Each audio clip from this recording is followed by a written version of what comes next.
ನಾನು ಬೆಂಗಳೂರಿಗೆ ಪತ್ರಿಕೋದ್ಯಮಕ್ಕೆ ಬಂದಾಗ ಸುಮಾರು 1980ರ ದಶಕದಲ್ಲಿ ರಾಜ್ಕುಮಾರ್ ಅವರ ಬಗ್ಗೆ ದೊಡ್ಡದೊಂದು ಅಲೆ, ಒಂದು ಆರಾಧನೆ ಇದ್ದಂಥ ಕಾಲ.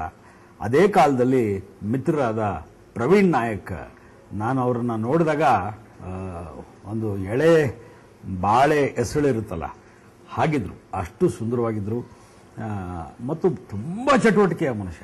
ಯಾಕೆ ಈ ಮನುಷ್ಯಂಗೆ ಇಷ್ಟು ಸ್ಪೀಡ್ ಇದೆ ಅಂತ ಆಶ್ಚರ್ಯ ಪಡ್ತಾ ಇದ್ದೆ. ಬಹುಶಃ ಅವ್ರ ಕ್ಯಾಮ್ರಾಗಿಂತ ಅವ್ರು ಫಾಸ್ಟ್ ಆಗಿದ್ರು ಅಂತ ಕಾಣಿಸುತ್ತೆ. ಹಾಗೆ ಒಂದು ಕ್ಯಾಮ್ರಾ ಇಟ್ಕೊಂಡು ಬಂದು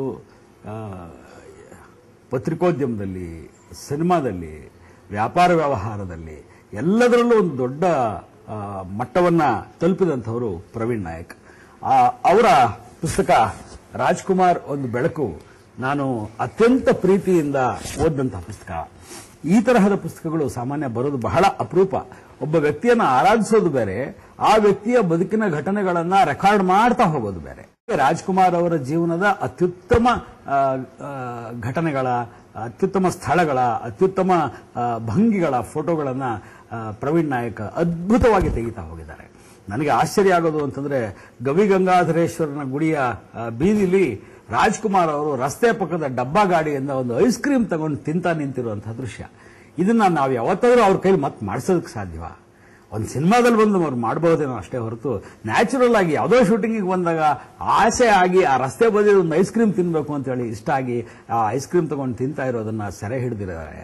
ಈ ತರಹದ ಅನೇಕ ಘಟನೆಗಳನ್ನ ಈ ಪುಸ್ತಕದಲ್ಲಿ ನಾವು ನೋಡ್ಲಿಕ್ಕೆ ಸಾಧ್ಯ. ಒಂದು ಇಡೀ ಪುಟ ಹೇಳಬಹುದಾದದ್ದನ್ನ ಒಂದು ಚಿಕ್ಕ ಫೋಟೋ ಹೇಳುತ್ತೆ. C, that is the greatness of photography. ನಾವು ಕೂಡ ಪತ್ರಿಕೋದ್ಯಮದಲ್ಲಿ ಅನೇಕ ಫೋಟೋಗಳನ್ನು ಇಟ್ಕೊಂಡು ಆಟ ಆಡ್ತಾ ಇರ್ತೀವಿ.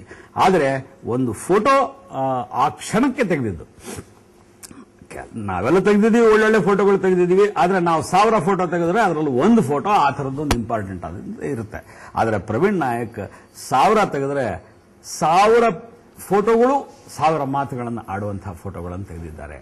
ರಾಜ್ಕುಮಾರ್ ಅವರ ಬಗ್ಗೆ ಈ ತನಕ ಸಲ್ಲಿಸಲಾದಂತಹ ಪುಸ್ತಕ ಗೌರವಗಳೇನಿವೆ ಅವುಗಳ ಸಾಲಿನಲ್ಲಿ ಈ ಪುಸ್ತಕ ಮೊಟ್ಟ ಮೊದಲನೆಯದಾಗಿ ನಿಲ್ಲುತ್ತೆ ಅಂತ ನಾನು ಭಾವಿಸಿದ್ದೇನೆ.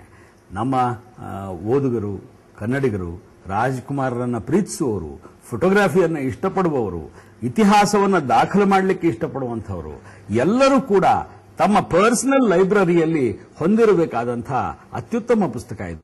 Just by this book.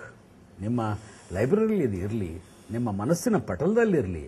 ಹೇಗೆ ಒಂದು ಮದುವೆ ಆಲ್ಬಮ್ ಅನ್ನು ನಾವು ಸೇವ್ ಮಾಡ್ತೀವಿ, ಹಾಗೆ ಈ ಅದ್ಭುತವಾದ ಪುಸ್ತಕವನ್ನು, ಅತ್ಯಂತ ಕಡಿಮೆ ಬರಹ, ಅತಿ ಹೆಚ್ಚಿನ ಫೋಟೋಗ್ರಾಫಿಗಳಿರುವಂತಹ ಈ ಪುಸ್ತಕವನ್ನು ನಿಮ್ಮ ಸಂಗ್ರಹದಲ್ಲಿ ಇಟ್ಕೊಳ್ಳಿ ಅನ್ನುವಂಥ ಮಾತನ್ನು ನಾನು ಹೇಳಲಿಕ್ಕೆ ಇಷ್ಟಪಡ್ತೇನೆ.